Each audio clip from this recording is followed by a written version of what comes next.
पूरी दुनिया भारत से वो हथियार मांग रहा है। देखिए जरा, ये है ब्रह्मोस मिसाइल।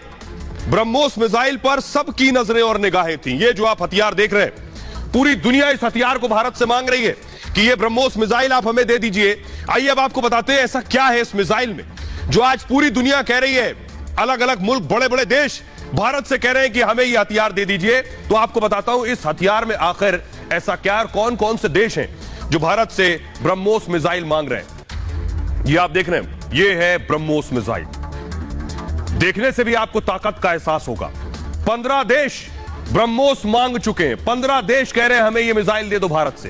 5 साल से वियतनाम में मांग है। फिलीपींस, इंडोनेशिया भी भारत से ब्रह्मोस मिसाइल मांग रहे हैं।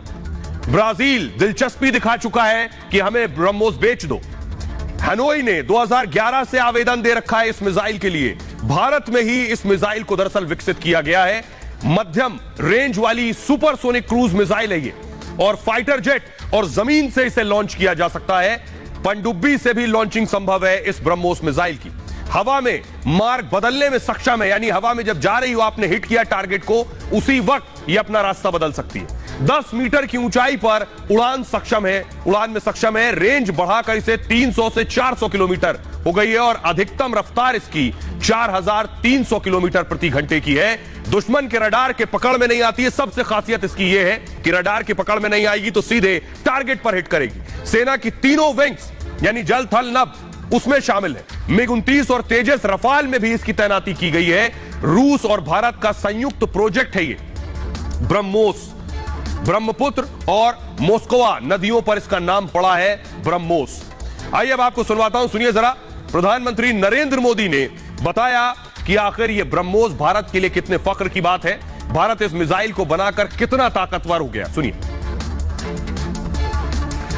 साथियों, हर भारतीय को गर्व होता है जब वो सुनता है कि भारत में बनी ब्रह्मोस मिसाइल अपनी कैटेगरी में सबसे घातक और सबसे आधुनिक मानी जाती है। कई देशों के लिए ब्रह्मोस मिसाइल उनकी पसंदीदा चॉइस बनकर उभरी है।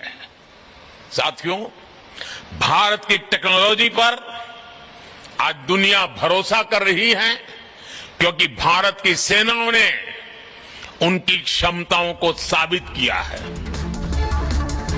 ब्रह्मोस देख लिया। अब अगला हथियार दिखाने जा रहा हूं जिस पर सबकी नजरें थी। वो हथियार ये देखिए जरा, ये है AK-203 राइफल।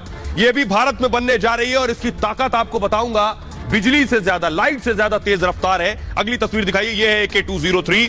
प्रधानमंत्री नरेंद्र मोदी इससे पहले जब एक्सपो में गए थे तो वहां भी उन्होंने राइफल हाथ में उठा ली थी। एक जवान की ताकत, सेना का जवान जब सरहद पर खड़ा होता है या जंग में लड़ने के लिए जाता है तो उसकी ताकत, उसका हथियार, जज्बे के साथ हथियार कितना ताकतवर है ये भी बहुत जरूरी है। आइए अब आपको बताता हूं AK-203। ये आप देख रहे हैं, ये AK-203 निकल आई जो आप देख रहे हैं, एक्सपो में मौजूद थी। ये प्रधानमंत्री नरेंद्र मोदी के हाथ में भी राइफल देख रहे हैं। अब इसकी खासियत मैं आपको बताता हूं। दरअसल बताऊं मैं आपको कि ये जो आप देख रहे हैं ये AK-47 का आधुनिक रूप है। AK-47 राइफल का नाम आपने सुना होगा। दुनिया भर में इस राइफल की बहुत ज्यादा मांग है। अमेरिकी बंदूकों पर भी ये राइफल भारी है। 30 से ज्यादा देशों में ये राइफल तैयार की जा रही है। 30 से ज्यादा देशों में 6 लाख राइफल भारत में बननी है। 6 लाख। 5100 करोड़ का रक्षा समझौता था दरअसल, और भारत रूस साझा प्रोजेक्ट है ये इस AK-203 का। उत्तर प्रदेश के अमेठी में इसका उत्पादन होगा। वहां प्रोडक्शन इसी साल शुरू हो जाएगा इसका। AK-302 राइफल का वजन जो है, वो 203 का जो वजन है वो लगभग 4 किलो है। मैगजीन में 30 गोलियां लगाई जा सकती हैं प्रति सेकंड। 10 गोलियां ये दागता है। 1 सेकंड में 10 गोलियां दागने की ताकत रखता है ये राइफल। अब आप सोचिए 60 मिनट में कितनी गोली दागेगा, 1 सेकंड में अगर 10 गोली। 400 मीटर दूर निशाने को साधने में सक्षम है। 400 मीटर दूर। पिकेटनी रेल भी इसमें लगा हुआ, ऊपर अगर आपको नजर आ रहा है, दूरबीन जिसमें फिट करते हैं, ऊपर आपने देखा होगा राइफल के, उसे बोलते हैं, वो भी इसमें लग सकती है। तब अंधेरे में भी निशाना साधा जा सकता है। यह है इसकी ताकत। आइए हमारे साथ डिफेंस एक्सपर्ट जुड़ रहे हैं, के सिन्हा साहब। उनसे जानते हैं इस राइफल के बारे में और भारत की ताकत के बारे में। सिन्हा साहब, अगर जल्दी से संक्षेप में बताइए कि भारत, ये AK-203 मैंने दर्शकों को दिखाया, ब्रह्मोस दिखाया, भारत रक्षा क्षेत्र में, हथियार निर्माण के क्षेत्र में कितना परिपक्व और ताकतवर हो गया। निर्यात हमारा 25वें नंबर पे था, जब defence equipment and weapon system. हम आयात जो करते थे वो हम दूसरे number, Saudi Arabia number 1, India was number 2। और हमारी पहले तो 85% तक हम आयात पे डिपेंडेंट हो गए। पूरा हमारी डिपेंडेंसी वेपन इक्विपमेंट, इवन छोटे छोटे चीजें, पूरे रक्षा के जो साजो सामान है उनके सारी चीजें, इवन छोटे छोटे कल पुर्जे जो हम कहते हैं स्पेयर पार्ट्स, वो आते थे। आज जो क्वांटम जंप है, जब हम ट्रांसपोर्ट टेक्नोलॉजी की बात करते हैं तो आज हम कहते हैं कि हम रिसर्च कर रहे हैं, खुद डेवलप कर रहे हैं, अप्रोच ही बदल दिया। तो हमारी जो रिलायबिलिटी है, जो हमारी लो कॉस्ट ऑप्शन है, वर्सिलिटी है, जो हम वर्सटाइल हैं, और हम जो आगे वाली जनरेशन की चीजें बना रहे हैं, और इतना चीप। देखिए हमारा मार्स का जो मिशन था, उसको कहते हैं कि हॉलीवुड के जो पिक्चर है उसके में खर्चा ज्यादा आता है जितना हमारा मार्स मिशन में लगा है। तो हमारे यहाँ स्पेस के अंदर में अभी होड़ लग गई है कि इंडिया से हम अपने सैटेलाइट को भेजें, क्योंकि उसकी कॉस्ट ही इतनी चीप है। आइए, सिर्फ इतना ही नहीं था, एक और बहुत बड़ी ताकत भारत को मिलने वाली है पाकिस्तान को जवाब देने के लिए। ये देखिए, पहले विजुअल दीजिए। प्रधानमंत्री नरेंद्र मोदी ने इनॉग्रेट किया दिशा को, वो तस्वीरें मैं आपको दिखाने जा रहा हूं, ये आप देख रहे हैं। ये जो इनॉग्रेशन देख रहे हैं दिशा का, ये दिशा क्या है ये मैं आपको बताऊंगा। एक नया एयरबेस बन रहा है पाकिस्तान के बहुत नजदीक। अगली तस्वीर दिखाइए जरा, अगली तस्वीर दिखाइए। ये आप देख रहे हैं दिशा एयरफील्ड, फुल स्क्रीन लीजिए जरा इसको। ये आप देख रहे हैं पाकिस्तान से सिर्फ 130 किलोमीटर की दूरी पर ये एयरफील्ड बन रही है। और इसके बनने के बाद ये देखिए जरा, भारत के लड़ाकू जहाजों को सिर्फ 130 किलोमीटर का सफर तय करना है। मात्र कुछ मिनटों में पाकिस्तान की सीमा पर बम गिरा के, देखिए ये जो आप व्हाइट डॉट देख रहे हैं, यहां पर बन रहा है दिशा एयरफील्ड, और यहां से पाकिस्तान की दूरी सिर्फ 130 किलोमीटर है। पाकिस्तान की पेशानी पर बल आ जाएंगे इसके बनने के बाद। आइए अगली तस्वीर दिखाते हैं। वो जो ये देखिए, ये तैयार जो हो रही है, ये दिशा एयरफील्ड है, ये बनकर तैयार होगी। यहां से फाइटर सीधे उड़ान भरेंगे और पाकिस्तान की सीमा के अंदर बम गिराएंगे और वापस आ जाएंगे। ये है दिशा एयरफील्ड, फुल स्क्रीन लीजिए जरा। भव्य एयरफील्ड बन रही है पाकिस्तान के बॉर्डर के बिल्कुल पास। प्रधानमंत्री ने आज इसका शिलान्यास किया है और ये जल्द ही बनकर तैयार हो जाएगी। पाकिस्तान को सबसे ज्यादा परेशान करेगी ये एयरफील्ड। और प्रधानमंत्री नरेंद्र मोदी ने भी आज कहा कि पश्चिम की सीमा पर हम और ज्यादा मजबूत और ताकतवर हो जाएंगे। सुनिए जरा पीएम। डीसा एयरफील्ड का निर्माण भी देश की सुरक्षा और उस क्षेत्र के विकास के लिए एक महत्वपूर्ण उपलब्धि है। डीसा अंतर्राष्ट्रीय सीमा से केवल 130 किलोमीटर दूर है। अगर हमारे फोर्सेस, विशेषकर हमारी वायुसेना दिशा में होगी तो हम पश्चिमी सीमा पर किसी भी दुस्साहस का और बेहतर ढंग से जवाब दे पाएंगे। तो भारत के लिए यह बहुत गर्व की बात है। खबरों में आगे बढ़ते हैं। आज की एक और बड़ी खबर है। पिछले कई दिनों इस तरह की तस्वीरें सामने आई, आज भी ऐसे ही खबर आई। शख्स को देख रहे हैं आप, हट्टा कट्टा नौजवान जिम ट्रेनर को हार्ट अटैक आ गया। तस्वीर जरा दिखाइए इसकी। यह है वो जिम ट्रेनर जिसे आप देख रहे हैं। आप शरीर से ही समझ सकते हैं, इसकी फिटनेस का अंदाजा आप लगा सकते हैं। इसे हार्ट अटैक आ गया, हार्ट अटैक से मौत हो गई। बैठे बैठे ही हार्ट अटैक आ गया। अब सोचिए, इतने फिट आदमी को हार्ट अटैक आ सकता है तो बाकी किसी की क्या बिसात। ये हार्ट अटैक क्यों आ रहा है? क्या जिम जाना बंद कर दे लोग? क्या योगा करना बंद कर दे? क्या एक्सरसाइज करना बंद कर दे? अब जरा तस्वीर दिखाइए जो इसे हार्ट अटैक आया। इसे फुल स्क्रीन लीजिए। ये बैठा हुआ है ये शख्स कुर्सी के पास और हार्ट अटैक आता है और गिर पड़ता है। ये देखिए, सिर्फ 3 सेकंड लगे होंगे, 3 सेकंड। उसके बाद इसे उठाकर ले जाया गया। ये तस्वीर देखिए जरा, डरा देने वाली तस्वीर है। इस शख्स को ले जाया गया, जिम ट्रेनर था। ये देखिए कुर्सी पर बैठा है, टेक लगाए हुए काउंटर पर, और गिरा है, हार्ट अटैक आया और कुर्सी पर पीछे ही गिर पड़ा है। दिल का दौरा पड़ा और तुरंत आनन फानन में उसी वक्त मौत हो गई। तब तक कुछ समझ पाते, उसे ले जा पाते, उसकी मौत हो चुकी थी। ये जो तस्वीरें हैं, ये तस्वीरें डरा रही हैं। ये देखिए, उसकी फिटनेस से अंदाजा लगा सकते हैं आप। और इतने फिट शख्स को अगर हार्ट अटैक आ सकता है तो सभी के दिल में एक डर बैठ जाता है कि आखिर इस फिट शख्स को, जो फिटेस्ट है, उसे अगर हार्ट अटैक आ सकता है तो कौन सुरक्षित है। देखिए जरा हुआ क्या। जिम ट्रेनर को कैसे ये देख रहे हैं आप जिम ट्रेनर की तस्वीर। आदिल नाम है इनका। आदिल की 35 साल उम्र थी और शालीमार गार्डन में इन्होंने अपना जिम खोला था। इसी जिम में लोगों को ट्रेनिंग देते थे। आदिल खुद भी फिटनेस फ्रीक थे, बिल्कुल फिट, हमेशा अपनी सेहत का ख्याल रखते थे। और इतने फिट शख्स को कैसे हार्ट अटैक आ गया? कुछ दिन पहले प्रॉपर्टी डीलिंग का एक ऑफिस भी खोला था आदिल ने। इसी ऑफिस में आदिल काम कर रहे थे, उसी वक्त बैठे हुए थे जब हार्ट अटैक आया। काम करने के दौरान आदिल को हार्ट अटैक आ गया। आदिल ऑफिस की कुर्सी से नीचे गिर पड़े। कुछ ही सेकंड के अंदर आदिल की मौत हो गई और वहां मौजूद लोग आदिल को अस्पताल ले गए। अस्पताल पहुंचे, तब तक डॉक्टर्स ने आदिल को मृत घोषित कर दिया। आइए आपको आदिल की एक बार फिर से जरा तस्वीरें दिखाइए। कुर्सी वाली, जिस कुर्सी पर वो बैठे थे और उन्हें हार्ट अटैक हो गया। और उसके बाद आपको डॉक्टर से सुनवाएंगे कि क्या अगर आप योगा और एक्सरसाइज करते हैं तो ये डरावना है, टेंशन देने वाला है क्या। देखिए जरा, आदिल बैठे थे और आदिल को अटैक आया और वो फौरन गिर गए और उनकी मौत हो गई। आसपास के लोग कुछ नहीं समझ पाए। आदिल की पहली फोटो दिखाइए जरा, उनकी फिटनेस का अंदाजा लोगों को हो जाए कि वो कितने फिट थे। ये देखिए, ये है आदिल की फोटो। जिम के ट्रेनर थे, तो आखिर कैसे हार्ट अटैक आ गया इतने फिट शख्स को? लोग यही सवाल पूछते कि वो बिल्कुल फिट था, दौड़ रहा था, भाग रहा था और हार्ट अटैक आ गया। डॉक्टर हमारे साथ जुड़ रहे हैं। डॉक्टर से हम बात करेंगे, डॉक्टर राजू व्यास से। डॉक्टर राजू व्यास हमारे साथ जुड़ रहे हैं। राजू साहब, ये बताइए, जो तस्वीरें हम देख रहे हैं, फिट लोग हैं जो एक्सरसाइज कर रहे थे, योगा कर रहे थे या फिर जुम्बा कर रहे हैं, कुछ भी इस तरह की चीजें कर रहे हैं, डांस कर रहे हैं, क्या ये सब बंद कर दे? क्योंकि पिछले दिनों जो तस्वीरें सामने आ रही हैं वो तो डरा रही हैं। वो लग रहा है आप दौड़ेंगे या एक्सरसाइज करेंगे, योगा करेंगे, हार्ट अटैक ना आ जाए किसी को। जरा बताइए, लोगों का डर भगाइए।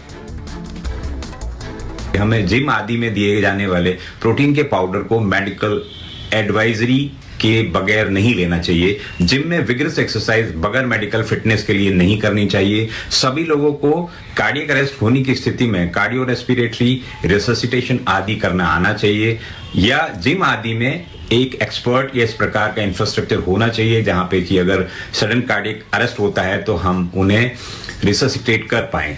किसी भी प्रकार में सीने में होने वाली जलन आदि को हम इग्नोर न करें, उसके लिए हमें तुरंत अपने डॉक्टर से मिलना चाहिए। और ये डॉक्टर हमारे साथ जुड़ेंगे, आगे उनसे पूछेंगे कि इस वक्त क्या करने की जरूरत है। लेकिन आपको पहले बताते हैं किन चीजों से बचें। बहुत जरूरी है बचना। हार्ट अटैक से बचने के लिए सबसे पहली चीज, ज्यादा तला भुना ना खाएं। हमें इल्म नहीं होता, पता नहीं चलता और हम इस तरह की चीजें खाते रहते हैं। मोटापे को बढ़ने ना दें, वेट का ख्याल रखें। शराब का सेवन ना करें, यह भी हार्ट के लिए बड़ी परेशानी है। दवा जरूरत पड़ने पर ही लें। एक्सरसाइज नियम के अनुसार करें और सुबह सुबह योगाभ्यास करें। देर रात में खाना बंद कर दें, सबसे बड़ी और अच्छी और बेहतर चीज है। लेट नाइट खाना ना खाएं। रात में नींद पूरी ले। सांस फूले तो डॉक्टर से फौरन मिले। दिल की जांच कराते रहें। ये कुछ चीजें हैं जिसको आप कराते रहें। लेकिन आइए अब मैं आपको बताने जा रहा हूं, डॉक्टर तो सुनिए, डॉक्टर मनोज से सुनिए। डॉक्टर मनोज बता रहे हैं कि आपको भी ऐसा ही लग रहा है टीवी देखने के बाद। पिछले कई दिनों से आपने देखा कोई डांस करते हुए गिर जा रहा है, कोई एक्सरसाइज करते हुए गिर जा रहा है। हर शख्स को लग रहा है कि मेरा दिल ठीक है या नहीं। तो डॉक्टर से सुनिए, वो बता रहे हैं जिन्होंने भी ये तस्वीरें हार्ट अटैक से मौत की देखी हैं कि वो उनके दिमाग में पहला सवाल आ रहा है, फौरन क्या करें। कौन सी वो 5 चीजें डॉक्टर बता रहे हैं जो तस्वीरें देखने के बाद आपको करने की जरूरत है। सुनिए जरा। जो रिस्क फैक्टर्स हैं, जो कन्वेंशनल रिस्क फैक्टर्स हैं, जैसे सबसे पहले जो डायबिटीज है, ब्लड प्रेशर है, कोलेस्ट्रॉल है, इस पे अपना कंट्रोल करना होगा। दूसरी चीज, एक सेडेंटरी लाइफस्टाइल जो है वो बहुत बड़ा रिस्क फैक्टर उभर के आया है, उसको भी रोकना होगा और फिजिकली एक्टिव होना होगा। कम से कम 150 मिनट पर वीक की एक्सरसाइज चाहिए। थर्ड, जो इंडल्जेंस है विथ अल्कोहल और स्मोकिंग के साथ, वो भी युवाओं में हार्ट अटैक बढ़ा रहा है, उसको बिल्कुल क्विट करना होगा। स्मोकिंग क्विट करनी होगी, अल्कोहल से बचना होगा। चौथी इंपॉर्टेंट चीज है कि जो लोग की पॉजिटिव फैमिली हिस्ट्री है उनको अपना टेस्ट कराना चाहिए, उनको अपना ट्रेडमिल टेस्ट कराएं, चिकित्सक से परामर्श लें। और 5वीं सबसे इंपॉर्टेंट चीज जो है कि एक जो फूड की जो हैबिट चेंज हुई है, जो जंक फूड है, उनको त्यागना होगा। शुक्रिया डॉक्टर। तो जानकारी जो डॉक्टर ने दी उसको फॉलो करना बहुत जरूरी है। खबरों में आगे बढ़ते हैं। आज की एक और बड़ी खबर, देश में पढ़ाई लिखाई की क्रांति आने वाली है, उसकी शुरुआत हो गई है। कैसे, ये मैं आपको बताऊंगा। बच्चों की पाठशाला में आज मोदी जी भी विद्यार्थी बन गए। तस्वीर आप देख रहे हैं। आखिर क्या हुआ? ये प्रधानमंत्री मोदी दरअसल गुजरात में थे। गुजरात में उनका भव्य स्वागत हुआ प्रधानमंत्री मोदी का, और मकसद गुजरात चुनाव भी है। तो मिशन पाठशाला, अगली तस्वीर दिखाइए जरा। प्रधानमंत्री मिशन पाठशाला की शुरुआत की और शुरुआत के बाद खुद प्रधानमंत्री पाठशाला में जाकर बैठ गए। अगली तस्वीर दिखाइए। ये आप देख रहे हैं प्रधानमंत्री मोदी को खुद पाठशाला में बैठे और क्लास हो रही। फुल स्क्रीन लीजिए जरा ये तस्वीर। ये तस्वीर आज से पहले आपने नहीं देखी होगी। ये प्रधानमंत्री को एम्बियंस दीजिए जरा इसका। खुद भी प्रधानमंत्री वहां टीचर जो पढ़ा रहे थे उसे समझने की कोशिश कर रहे थे। ये आप देख रहे हैं, प्रधानमंत्री देख रहे थे, समझ रहे थे कि बच्चे पढ़ क्या रहे हैं और कैसे पढ़ रहे हैं। ये आपको बताऊंगा ये है क्या। अगली तस्वीर दिखाइए जरा। प्रधानमंत्री स्कूल में जो एग्जीबिशन लगी थी उसे देखने के लिए पहुंचे। ये वो आप देख रहे हैं कि ये स्कूल ऑफ एक्सीलेंस जो होगा वो कैसा होगा। आइए अब आपको बताते हैं होगा क्या और क्या तैयारी है प्रधानमंत्री नरेंद्र मोदी की, कैसे देश में शिक्षा क्रांति आ जाएगी अगर ये स्कूल ऑफ एक्सीलेंस खुल गए और शुरू हो गए।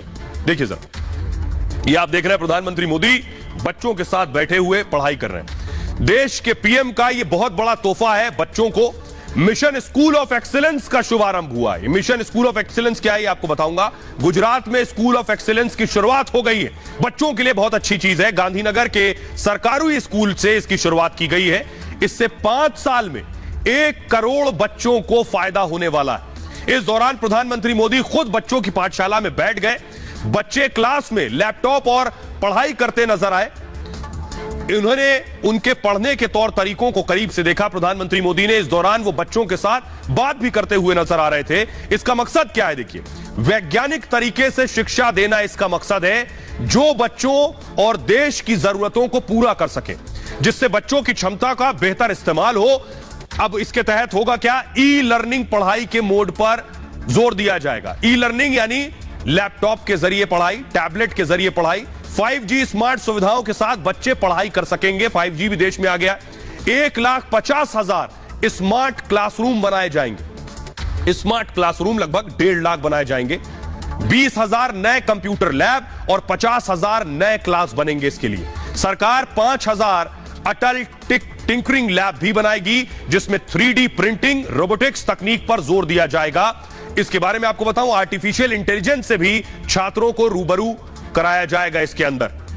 आइए अब मैं आपको सुनवाता हूं। सुनिए प्रधानमंत्री नरेंद्र मोदी क्या बता रहे हैं, क्योंकि ये सिर्फ एक बात नहीं है।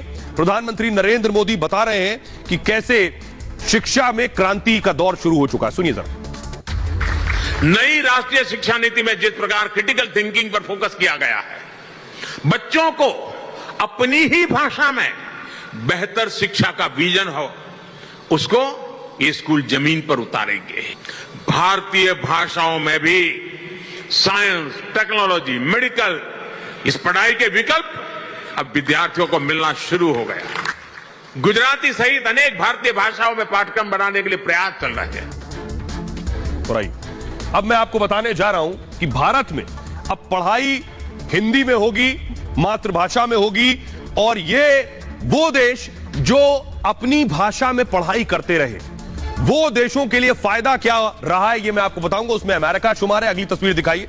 उनमें वो मुल्क शुमार है जिन्होंने अपनी भाषा के साथ जुड़े रहे, अपनी जड़ों के साथ जुड़े रहे। प्रधानमंत्री मोदी ने कहा कि हिंदी में पढ़ाई ना होने की वजह से देश की बहुत सी प्रतिभाएं खत्म हो गई, क्योंकि पढ़ाई अंग्रेजी में होती थी, बच्चों को हिंदी आती थी, इसलिए जो हीन भावना उनमें पैदा हुई वो प्रतिभाएं खत्म हो गई। इसलिए एमबीबीएस और इंजीनियरिंग की पढ़ाई हिंदी में होगी। आपको बताने जा रहा हूं मैं, जिन देशों ने अपनी भाषा में पढ़ाई की है, चाहे वो अमेरिका हो अंग्रेजी में, चाइना हो चीनी में, फ्रांस हो फ्रेंच में, जर्मनी हो जर्मन में, ये वो देश हैं जिन्होंने अपनी भाषा में ही पढ़ाई लिखाई की। वो देश आज कहां से कहां पहुंच गए। देखिए मैं आपको दिखाने जा रहा हूं। अमेरिका से शुरुआत करते हैं। अपनी भाषा पर अमेरिका जोर देता है। उससे होता क्या है कि अमेरिका की आधिकारिक भाषा है अंग्रेजी, तो अंग्रेजी में पढ़ाई लिखाई होती है। इसे थोड़ा फास्ट मूव कीजिए प्लीज। अमेरिका के 80% लोग केवल अंग्रेजी बोलते हैं। अमेरिका दुनिया की सबसे बड़ी अर्थव्यवस्था है। अमेरिका में प्रति व्यक्ति आय $64,500 है। चाइना की आधिकारिक भाषा मंदारिन है। पढ़ाई लिखाई में मंदारिन पर जोर दिया जाता है। 2035 तक 100% मंदारिन का लक्ष्य रखा गया है। चीन दुनिया की दूसरी बड़ी अर्थव्यवस्था है।